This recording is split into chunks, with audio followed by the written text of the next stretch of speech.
नाज़रीन, हज़रत मूसा तारीखी, मजहबी और अदबी लिहाज से नऊज़ुबिल्लाह मजलूम है। ये दुनिया की उन चंद शख्सियात में शुमार होते हैं जिनके नाम पर हजारों गैर मुसद्दक़ा वाक़यात खड़े गए और दुनिया में कोई शख्स इन वाक़यात की तरदीद, तस्दीक और वजाहत नहीं कर रहा। आप कोई मजहबी किताब उठाकर देखें, आपको इसमें हज़रत मूसा अलैहिस्सलाम से मंसूब सैकड़ों वाक़यात मिलेंगे, लेकिन अगर आप इन वाक़यात के बारे में तहकीक करें तो आपको इनका कोई हवाला नहीं मिलेगा। आज हज़रत मूसा अलैहिस्सलाम को दुनिया से रुखसत हुए हजारों साल हो चुके हैं। दुनिया में हज़रत मूसा अलैहिस्सलाम के दौर की कोई किताब मौजूद नहीं है। हज़रत मूसा अलैहिस्सलाम के दौर में किताबें लिखी और शायर नहीं की जाती थी।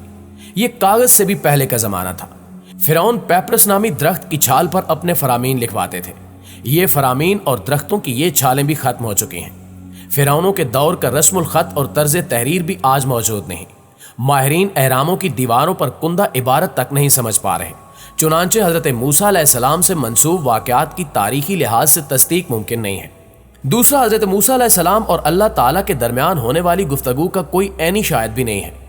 हज़रत मूसा अलैहिस्सलाम कोह तूर पर तशरीफ ले जाते थे तो आपके साथ ही एक खास मकाम तक पहुंचकर रुक जाते थे, जबकि हज़रत मूसा अलैहिस्सलाम वहां तक जाते थे जहां अल्लाह ताला इनसे हम कलाम होता था। इस गुफ्तगू में कोई तीसरा शख्स या ज़ीरू शामिल नहीं होता था।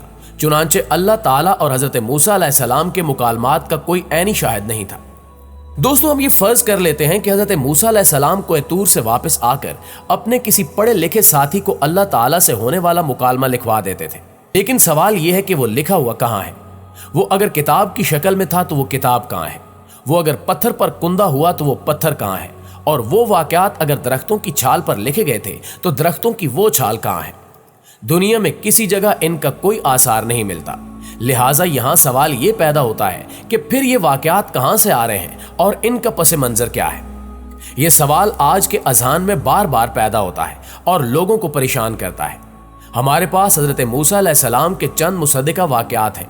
ये इंजील और कुरान मजीद में दर्ज वाक़यात हैं। ये वाक़यात हमारे ईमान का हिस्सा हैं, चुनांचे हम इन पर यकीन रखते हैं। मगर वो वाक़यात जो कुरान मजीद या इंजील मुक़द्दस में दर्ज नहीं है या जिनका हवाला मुत्तफ़िक़ा अहादीस से नहीं मिलता, हम इन्हें कहाँ रखेंगे? हम इनका क्या करेंगे? मेरी उलमा कराम से दरखास्त है कि आप मेहरबानी फरमाकर इस मामले में हम गुनाहगारों और जाहिलों की रहनुमाई फरमाएं। प्यारे साथियों, ये पस मंज़र था। अब मैं असल मौजू की तरफ आता हूँ। मैंने किसी किताब में हज़रत मूसा अलैहिस्सलाम से मंसूब एक वाक़या पढ़ा। ये वाक़या गैर मुसद्दक़ा है, मगर ये इसके बावजूद हैरान कुन भी है और दिमाग को गिरफ्त में भी ले लेता है। लिखने वाले ने लिखा कि हज़रत मूसा अलैहिस्सलाम ने एक बार अल्लाह ताला से पूछा, या बारी ताला, अगर आपका भी कोई रब होता तो आप उससे क्या मांगते? अल्लाह ताला ने फरमाया कि मैं उससे सेहत मांगता। मैंने ये वाक़या पढ़ा तो मैं गुंग होकर रह गया। सेहत अल्लाह ताला का हकीकतन बहुत बड़ा तोहफा है और कुदरत ने जितनी मोहब्बत और मंसूबा बंदी इंसान को सेहतमंद रखने के लिए की है, इतनी शायद पूरी कायनात बनाने के लिए ना की हो। हमारे जिस्म के अंदर ऐसे ऐसे निज़ाम मौजूद हैं कि हम जब इन पर गौर करते हैं तो अक्ल हैरान रह जाती है। हम में से हर शख्स 4,500 बीमारियां साथ लेकर पैदा होता है। ये बीमारियां हर वक्त सरगर्म अमल रहती हैं, मगर हमारी कुव्वत मुदाफ़ियत, हमारे जिस्म के निज़ाम इनकी हिलाकत आफरीनियों को कंट्रोल करते रहते हैं। मसलन हमारा मुंह रोजाना ऐसे जरासीम पैदा करता है जो हमारे दिल को कमजोर कर देते हैं, मगर जब हम तेज चलते हैं, जॉगिंग करते हैं या वॉक करते हैं तो हमारा मुंह खुल जाता है। हम तेज तेज सांस लेते हैं। ये तेज तेज सांसें इन जरासीमों को मार देती हैं और यूं हमारा दिल इन जरासीमों से बच जाता है। मसलन दुनिया का पहला बाईपास मई 1960 में हुआ, मगर कुदरत ने इस बाईपास में इस्तेमाल होने वाली नाली लाखों करोड़ों साल कबल हमारी पिंडली में रख दी। ये नाली ना होती तो शायद दिल का बाईपास ही मुमकिन ना होता। मसलन गुर्दों की ट्रांसप्लांटेशन 17 जून 1950 में शुरू हुई, मगर कुदरत ने करोड़ों साल कबल हमारे दो गुर्दों के दरमियान एक ऐसी जगह रख दी जहां तीसरा गुर्दा फिट हो जाता है। हमारी पसलियों में चंद इंतहाई छोटी छोटी हड्डियां हैं। ये हड्डियां हमेशा फालतू समझी जाती थी, मगर आज पता चला कि दुनिया में चंद ऐसे बच्चे पैदा होते हैं जिनके नरखरे जुड़े होते हैं। ये बच्चे इस आर्जे की वजह से अपनी गर्दन सीधी कर सकते हैं, निगल सकते हैं और न ही आम बच्चों की तरह बोल सकते हैं। सर्जनों ने जब इन बच्चों के नरखरों और पसली की फालतू हड्डियों का तजिया किया तो मालूम हुआ कि पसली की ये फालतू हड्डियां और नरखरे की हड्डी एक जैसी हैं। चुनांचे सर्जनों ने पसली की छोटी हड्डियां काट कर हलक में फिट कर दी और यूं ये माजूर बच्चे नॉर्मल जिंदगी गुजारने लगे। मसलन हमारा जिगर जिस्म का वाहिद उज़्व है जो कटने के बाद दोबारा पैदा हो जाता है। हमारी उंगली कट जाए, बाजू अलग हो जाए या जिस्म का कोई दूसरा हिस्सा कट जाए तो ये दोबारा नहीं उगता, जबकि जिगर वाहिद उज़्व है जो कटने के बाद दोबारा उग जाता है।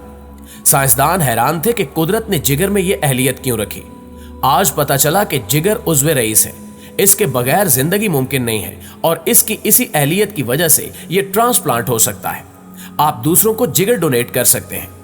ये कुदरत के चंद ऐसे मौजज़े हैं जो इंसान की अक्ल को हैरान कर देते हैं, जबकि हमारे बदन में ऐसे हजारों मौजज़े छुपे पड़े हैं और ये मौजज़े हमें सेहतमंद रखते हैं।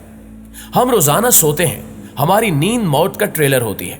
इंसान की ऊंघ, गहरी नींद, बेहोशी और मौत पांचों एक ही सिलसिले के मुख्तलिफ मराइल हैं। हम जब गहरी नींद में जाते हैं तो हम और मौत के दरमियान सिर्फ बेहोशी का एक मरहला रह जाता है। हम रोज सुबह मौत की दहलीज से वापस आते हैं, मगर हमें एहसास तक नहीं होता। सेहत दुनिया की उन चंद नेमतों में शुमार होती है, ये जब तक कायम रहती है हमें इसकी कदर नहीं होती, मगर जो ही ये हमारा साथ छोड़ती है हमें फौरन एहसास होता है कि ये हमारी दीगर तमाम नेमतों से कहीं ज्यादा थी। हम अगर किसी दिन मेज पर बैठ जाएं और सर के बालों से लेकर पांव की उंगलियों तक सेहत का तखमीना लगाएं तो हमें मालूम होगा कि हम में से हर शख्स अरबपति है। हमारी पलकों में चंद मसल होते हैं, ये मसल हमारी पलकों को उठाते और गिराते हैं। अगर ये मसल जवाब दे जाएं तो इंसान पलकें नहीं खोल सकता और दुनिया में इस मर्ज का कोई इलाज नहीं है। दुनिया के 50 अमीर तरीन लोग इस वक्त इस मर्ज में मुब्तला हैं और ये सिर्फ अपनी एक पलक उठाने के लिए दुनिया भर के सर्जनों और डॉक्टरों को करोड़ों डॉलर्स देने के लिए तैयार है। हमारे कानों में कबूतर के आंसू के बराबर माया होता है। ये पारे की किस्म का एक लिक्विड है। हम इस माया की वजह से सीधा चलते हैं। अगर ये जाया हो जाए तो हम सिमत का तायुन नहीं कर पाते। हम चलते हुए चीजों से उलझना और टकराना शुरू कर देते हैं। दुनिया के सैकड़ों हजारों उमरा आंसू के बराबर इस कतरे के लिए करोड़ों डॉलर्स देने के लिए तैयार हैं। लोग सेहतमंद गुर्दे के लिए 60-70 लाख रुपए देने के लिए तैयार हैं। आंखों का करीना लाखों रुपए में बिकता है। दिल की कीमत लाखों करोड़ों रुपए में चली जाती है। आपकी एड़ी में दर्द हो तो आप इस दर्द से छुटकारे के लिए लाखों रुपए देने के लिए तैयार हो जाते हैं। दुनिया के लाखों अमीर लोग कमर दर्द के शिकार हैं। गर्दन के मोहरों की खराबी इंसान की जिंदगी को अजीरन कर देती है। उंगलियों के जोड़ों में नमक जमा हो जाए तो इंसान मौत की दुआएं मांगने लगता है। कब्ज और बवासीर ने लाखों करोड़ों लोगों की मत मार दी है। दांत और दाढ़ का दर्द रातों को बेचैन कर देता है। आधे सर का दर्द हजारों लोगों को पागल बना रहा है। शुगर, कोलेस्ट्रॉल और ब्लड प्रेशर की दवाइयात बनाने वाली कंपनियां हर साल अरबों डॉलर कमाती हैं और आप अगर खुदा न खास्ता किसी जल्दी मर्ज का शिकार हो गए हैं तो आप जेब में लाखों रुपए डालकर फिलेंगे मगर आपको शिफा नहीं मिलेगी। मुंह की बदबू बज़ाहिर मामूली सा मसला है, मगर लाखों लोग हर साल इस पर अरबों रुपए खर्च करते हैं। हमारा मैदा बाज औकात कोई खास तेजाब पैदा नहीं करता और हम नेमतों से भरी इस दुनिया में बेनेमत होकर रह जाते हैं। दोस्तों, हमारी सेहत अल्लाह ताला का खसूसी करम है और ये इतना बड़ा करम है कि अल्लाह ताला ने हजरत मूसा से फरमाया, मेरा भी कोई रब होता तो मैं उससे सेहत की दुआ करता। मगर हम लोग रोज इस नेमत की बेहुरमती करते हैं। हम इस अजीम मेहरबानी पर अल्लाह ताला का शुक्र अदा नहीं करते। हम जो चाहते हैं वो खा लेते हैं और ये खाया हुआ हजम हो जाता है। हम सीधा चल सकते हैं, दौड़ लगा सकते हैं, झुक सकते हैं और हमारा दिल, दिमाग, जिगर और गुर्दे ठीक काम कर रहे हैं। हम आंखों से देख, कानों से सुन, हाथों से छू, नाक से सूंघ और मुंह से चख सकते हैं। तो फिर हम सब अल्लाह ताला के फजल, इसके करम के कर्जदार हैं और हमें इस अजीम मेहरबानी पर अपने अल्लाह का शुक्र अदा करना चाहिए, क्योंकि सेहत वो नेमत है जो अगर छिन जाए तो हम पूरी दुनिया के खजाने खर्च करके भी ये नेमत वापस नहीं ले सकते। हम अपनी रीढ़ की हड्डी सीधी नहीं कर सकते। या अल्लाह, तेरा लाख लाख शुक्र है।